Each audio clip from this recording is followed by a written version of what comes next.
Welcome to Munchkin Storytime. The title of this story is Where does God live? This is Hope. She's a lot like you. She loves her puppy and the color blue. She likes to laugh and play and sing, but asking questions is her favorite thing. Where does the sun go? Why does it rain? Why don't snowflakes all look the same? There are so many things Hope wanted to know, such as how many colors are in a rainbow. She'd ask her friends and her mom and dad, her grandmother Rose, and her big brother Brad, the mailman, the grocer, and nice Mrs. Ying. She'd ask anyone about any old thing. One day, a new question popped into her head, and she asked her mom, who was making the bed, "Where does God live? Does God live nearby?"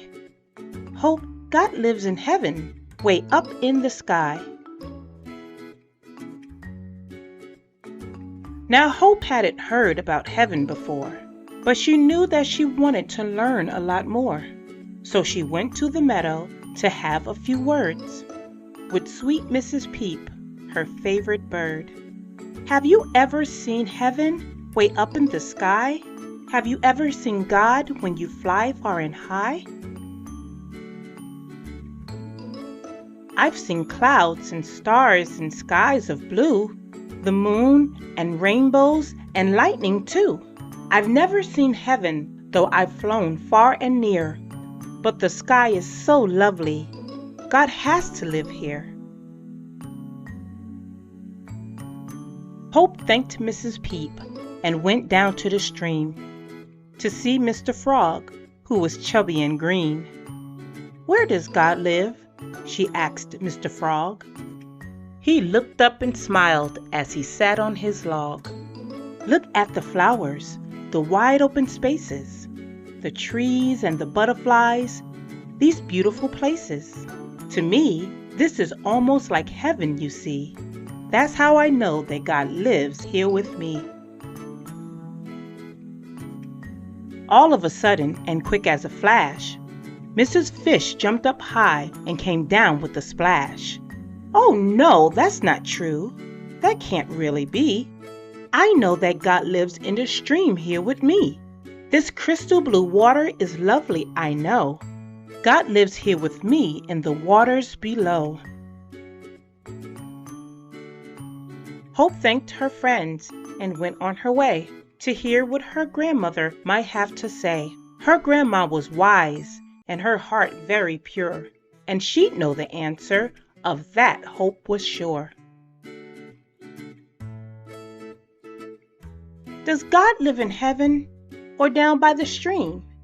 Does God live in the water or is God a dream? Tell me, where does God live? I really must know. Oh, please, won't you tell me, my sweet Grandma Rose?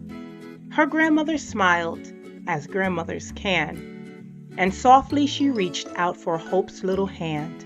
"I know you're confused, and I'm glad that you came. Now listen real close, and I'll try to explain. You know God made everything, seen and unseen, the wind and the sun, and the meadow so green, flowers and stars and oceans of blue, trees, birds, and rocks, and all people too. And when God makes a person, a star, or a wave, a part of God stays with whatever God's made. So God lives in the sky, in the meadow and stream. God lives everywhere, and God isn't a dream. God lives in the frogs and the birds and in you. When you're looking for God, it's easy to do. God lives in all things that you see, hear, or touch. God lives in all people. God's in each one of us. And when you meet people who are loving and good, they're letting God out just as everyone could. And if you meet people who seem hateful or bad, they've forgotten God's here, and that makes God sad. God is gentle and loving and cares for us all. God gives us the strength to get up when we fall. God is always around to help us find truth, whether we're old or still in our youth. God's your best friend, Hope. God really cares. So make sure every day to take time for your prayers. How should I pray, Grandma? What should I say? I want God to hear me. What's the best way? Her grandmother hugged her and said, "Precious you. Just speak from your heart, Hope. It's easy to do. Tell God your wishes, your fears, and your dreams. Then thank God for all of your favorite things. Ask God to guide you in all that you do, and be thankful for all of the love God sends you." Hope kissed Grandma Rose and went on her way. She had no more questions, at least for that day. And on her way home, she saw God in all things, in the clouds and the flowers, and in nice Mrs. Ying. And later that night, when Hope went to bed, she closed her eyes slowly and bowed down her head. Dear God, thank you so much for this wonderful day. Thanks for the friends who showed me the way. Please help me tomorrow in all that I do. And don't forget, God, how much I love you. The end.